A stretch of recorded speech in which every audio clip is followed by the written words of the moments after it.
If you ignore this baked-on grease, it will cost you a brand new stove, $800 plus, toxic fumes every time you cook, and a kitchen that just never smells right. I've seen it happen 100 times. My name is Kitchen Shine Master. I'm a third-generation janitor.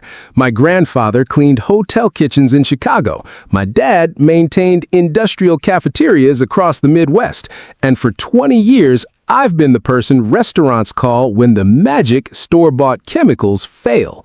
Today, I'm not just showing you a quick fix. I'm giving you the full system, the same one I use for commercial kitchens, to take your stove from disgusted to delighted in under 30 minutes. And the core trick? 10 minutes, $2, zero scrubbing. Let's get to work. Let's talk about what you're actually fighting. This isn't just dirt. This is polymerized cooking oil, fat molecules that have been heated, cooled, and reheated until they form a hard, plastic-like shell. Most store cleaners, they're just surfactants and fragrances. They smear this shell around, creating that sticky film that collects more grime, attracts pests, and can even interfere with your burner's ignition. I've cleaned over 3,000 stoves in my career, from diner ranges to penthouse kitchens, and the #1 mistake I see? People scrub before they soften. Today, we flip that script. Chemistry first, elbow grease never. By the end of this video, you'll know the exact $2 solution that melts grease without scrubbing, how to adapt this for gas, electric, and smooth-top stoves, the 3 pro secrets that prevent grease from ever building up this badly again, and a full 30-minute reset routine you can do once a month to keep your stove showroom ready. You don't need a $20 chemical bomb. You need 5 things you probably already have. Let's break it down. 1. Heavy-duty dish soap. Dawn Platinum or Palmolive Oxy, 1 tablespoon. Cost? Pennies, found in every Walmart cleaning aisle. Why? It's formulated to cut through restaurant-level grease. 2. Baking soda, Arm & Hammer, 2 ounces. Cost? About 10 cents per use, found in baking or cleaning aisles. Why? It's a gentle abrasive, a pH neutralizer, and it deodorizes. Triple threat. 3. White vinegar, Heinz or store brand, 2 tablespoons. Rinse. Cost? About 5 cents. Found in grocery aisles. Why? Cuts soap residue, prevents streaks, and leaves a factory shine without chemical films. 4. $2 spray bottle from Walmart, Target, or Dollar Tree. Why? Controlled application equals less waste, no overspray on ignition ports. 5. Heavy-duty zip-top bags or plastic wrap, gallon size. Cost? About 15 cents. Why? This is the no-scrub secret. We trap moisture and heat so the solution stays active on the grease. Bonus tools. Optional, but helpful. Microfiber cloths, 3-pack from Costco or Amazon. Soft bristle toothbrush for ignition ports. Rubber gloves, protect your hands, especially if you have sensitive skin. Total cost for the core solution, about $2. Total time for the core clean, 10 minutes of zero effort. Let's set it up. Before we touch anything, stove must be cool. I cannot stress this enough. Gas burners retain heat for 20+ minutes after use. Pop off the burner caps, grates, and drip pans. If they're cast iron, handle them like fine china. They crack if you shock them with temperature changes. Pro move, lay down an old towel or newspaper on your counter to catch drips. Clean up later equals zero stress. Fill your $2 spray bottle with 1 cup of hot tap water, not boiling, just hot. Add 1 tablespoon of dish soap and 2 ounces of baking soda. Screw the cap on and give it a gentle shake. Here's the science. Hot water breaks the surface tension of the grease. The soap emulsifies the fat molecules. Basically, it surrounds them so they can be lifted away. The baking soda? It's a mild abrasive that helps break the bond between the grease and the metal, and it neutralizes odors. This isn't magic, it's chemistry you can control.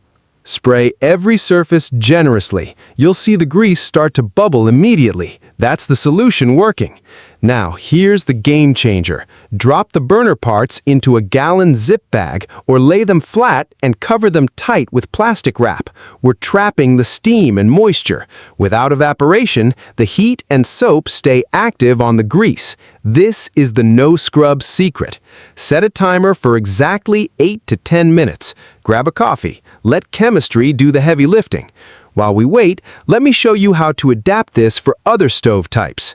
For electric coil burners, same solution, same soak. But after soaking, use a damp microfiber to wipe. Coils can't be submerged. For smooth-top, glass or ceramic stoves, do not use baking soda directly on the glass. It can micro-scratch. Instead, spray the solution on a damp microfiber cloth first, then gently wipe the surface. For baked-on spots, let the damp cloth sit on the spot for 2 minutes before wiping. For neglected years of buildup stoves, double the soak time to 20 minutes. And after the first wipe, do a second light spray and 5-minute soak. Patience beats pressure every time. Before you reassemble, listen to 3 things only a pro janitor knows, and 3 mistakes that could ruin your stove. Pro secret number 1, the vinegar rinse. Add 2 tablespoons of white vinegar to your final rinse water. It cuts soap residue, prevents streaks, and leaves a factory shine without chemical films. Pro secret number 2, the toothbrush trick. For tiny ignition ports and crevices, use a dry, soft bristled toothbrush. Never spray liquid directly into those holes. It can clog the ignition.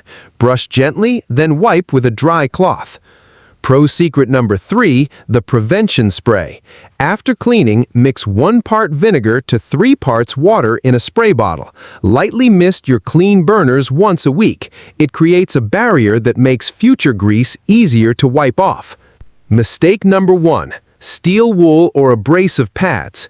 Never use steel wool or harsh scouring pads on cast iron or coated burner caps. You're creating micro scratches that trap more grease next time and ruin the seasoning. Mistake number 2, boiling water shock. Pouring boiling water straight from the kettle onto aluminum caps or porcelain drip pans warps metal and cracks enamel in seconds. Stick to hot tap water. Mistake number 3, ignoring the underside. Grease drips under the burners too. Once a month, lift the stovetop, if your model allows, and wipe the drip tray. It takes 60 seconds and prevents smoke and smells. I get these questions all the time. Let's tackle them now. What if the grease is so thick it didn't all come off after 10 minutes? No problem. Respray the stubborn spots, recover, and soak for another 5 to 7 minutes. For extreme buildup, make a paste of baking soda plus a few drops of water, apply to the spot, let sit 5 minutes, then wipe. Still no scrubbing. Can I use this on stainless steel stove fronts? Yes, but always test in an inconspicuous spot first. And for stainless, always wipe with the grain to avoid streaks. Finish with a tiny drop of mineral oil on a cloth for a showroom shine. My burner won't light after cleaning. What happened? Moisture got into the ignition port. Solution? Turn off the gas, wait 15 minutes for it to dry, then use a dry toothbrush or compressed air to clear the port. Prevention? Never spray directly into the holes. Is this safe for homes with pets or kids? 100%. All ingredients are non-toxic, food safe, and rinse away completely. No harsh fumes, just clean. Look at that. 10 minutes of soak time, $2, 0 scrubbing. Your stove should look brand new and your kitchen will actually smell clean again. But this isn't just about one clean. It's about building a habit. Do this quick reset once a month and you'll never face this level of buildup again.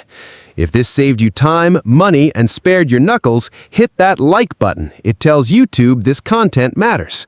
Drop a comment below. What's your toughest cleaning headache? A grimy oven? Cloudy shower doors? I read every single one and your requests shape my next videos. And if you want more janitor secrets that actually work, no fluff, just results, subscribe and tap the bell. Every Thursday, I drop a new deep clean tutorial designed for real American homes. I'm Kitchen Shine Master. Keep it shining, and I'll see you in the next video.